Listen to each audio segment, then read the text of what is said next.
Eu já ouvi muitos varejistas dizendo, não, são apenas 6 ou 7% sobre uma venda incremental. Neste momento, uma venda incremental. O que acontecerá quando uma boa parte dos seus consumidores perceberem que você está participando desse Super App e passarem a comprar através dele, não direto na sua loja, ou não direto no seu e-commerce, ou não direto no seu app?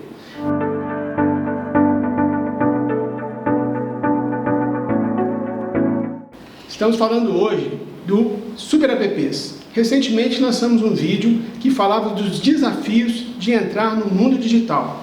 O pessoal tem enxergado só a ponta do iceberg, né, Alexandre? E muito equivocadamente, inclusive, Gustavo.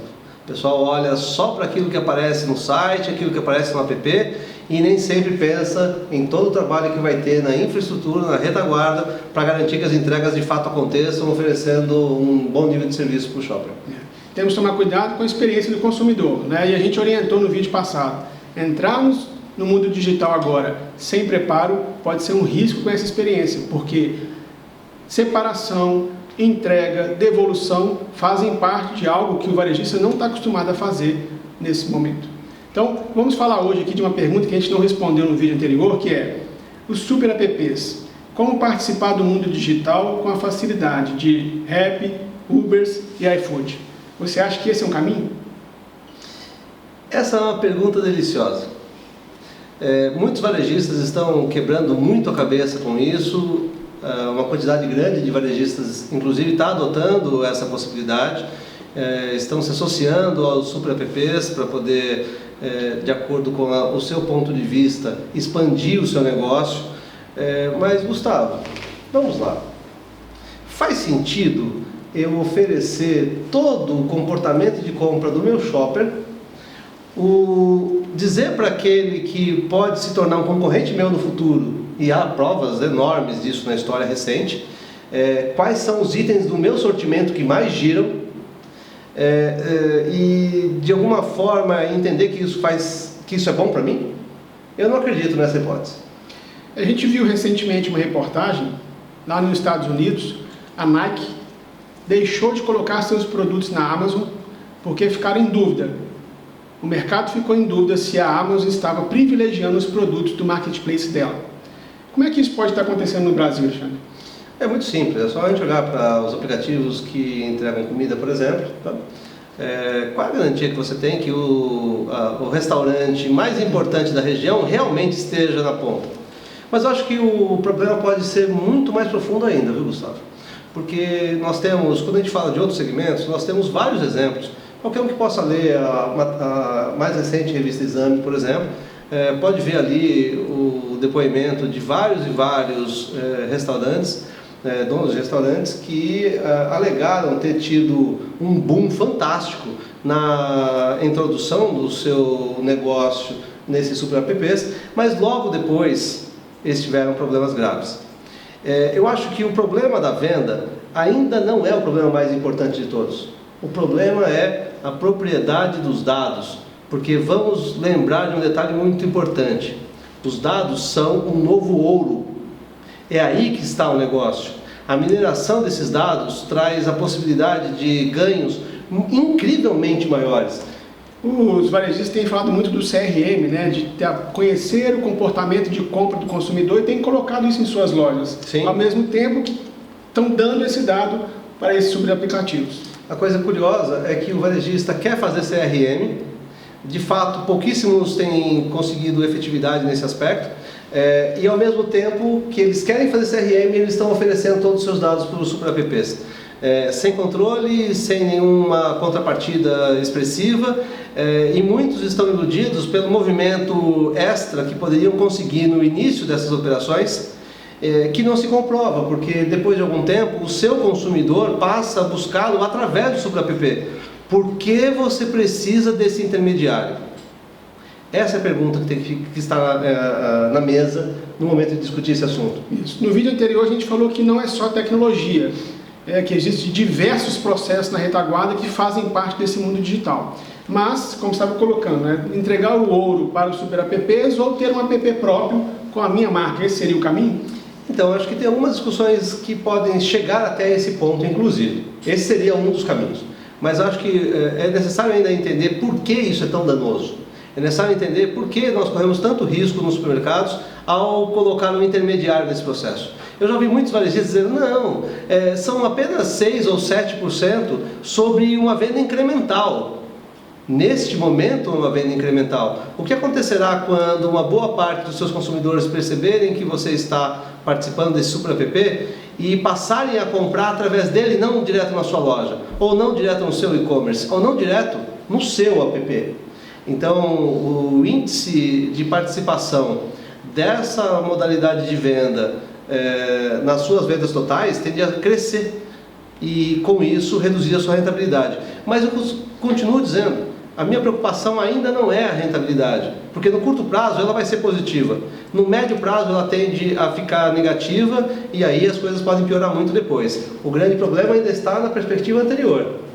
Por que eu vou colocar um intermediário entre a minha empresa e o meu shopper? O que você está falando é o seguinte, Alexandre, pelo que eu estou percebendo aqui. O Super App vai saber quem compra, aonde compra, quando compra, em qual momento e qual localização. E com essas informações, olhando a curva A, olhando a curva B, exatamente, olhando essa priorização de um sortimento, com 500 itens ele consegue montar um centro de distribuição e atender alguma demanda de uma região e no futuro, como a gente tem visto aí com a questão dos restaurantes, passar a atender este cliente e se tornar um concorrente? Muito fácil, com um custo muito menor, inclusive, Gustavo. Porque vamos pensar, quem tem um ponto comercial hoje sabe quanto custa caro um ponto comercial. Seja porque você gastou milhões de reais investindo na construção de um prédio, comprando um terreno muito bem posicionado e tudo mais, que a gente já sabe como é o investimento nisso, seja porque você está alugando um prédio numa região de alto tráfego muito importante. O ponto comercial custa muito.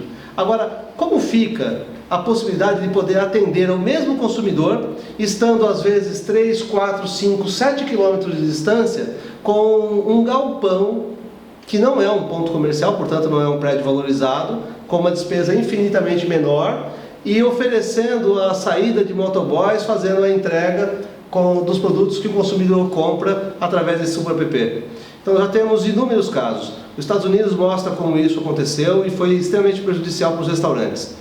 Nós estamos começando a viver um assédio muito grande dos Super Apps junto aos supermercados, que no meu ponto de vista podem estar cometendo um erro estratégico muito danoso. A história sempre nos ensina, então vale a pena recobrar alguns momentos não tão distantes da história. Quando a Amazon surgiu, o Walmart fez contratos para que a Amazon assumisse a sua operação online. Percebeu-se rapidamente que isso seria um risco muito grande. A Barnes & Noble, nos Estados Unidos, acabou oferecendo simplificações para que a Amazon crescesse. Durante algum tempo, a Amazon ofereceu esse serviço de atendimento online para o consumidor, para os seus shoppers, de tal maneira que muitas redes entraram. Nenhuma das que entraram estão aí para contar a história. E aí, o que acontece hoje? A Amazon tem mais de 400 milhões de itens no seu sortimento. De onde ela tirou a experiência que a credenciou a ter todos esses itens no seu sortimento? Basicamente, por você ter aberto a sua porta para um ente que não deveria fazer parte dessa cadeia, fazer a sua função, que é oferecer os produtos ao consumidor. Então, eu considero altamente perigoso esse processo e, do ponto de vista estratégico, infinitamente não recomendado. Está falando do Walmart, hoje tem seu próprio e-commerce, seus próprios aplicativos e tem experiências de grandes redes aqui em São Paulo, players nacionais que também estão criando sua infraestrutura separada desses super apps. Exatamente. Para poder atender. Entrar num processo de aproximação com esses super apps que podem no futuro, com muita facilidade, a história tem mostrado isso, tomar o mercado dos supermercadistas.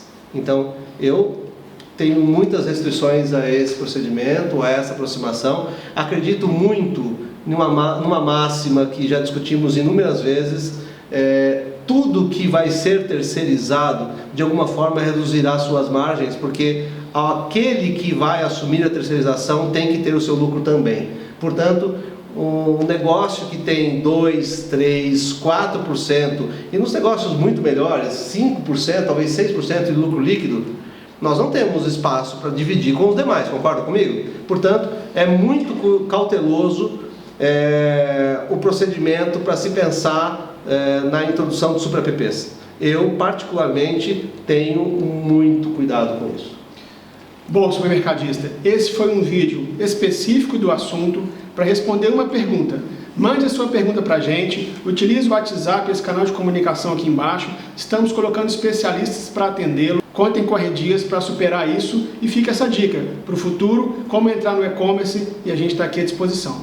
O varejo é forte, deve continuar forte, mas isso depende da sua atitude, de como você pensa a estratégia. Não ignore o poder da estratégia. Tem capacidade de mudar o seu mercado de uma forma incrível.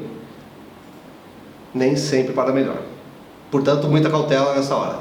Um grande abraço a todos, nos vemos no próximo. Obrigado.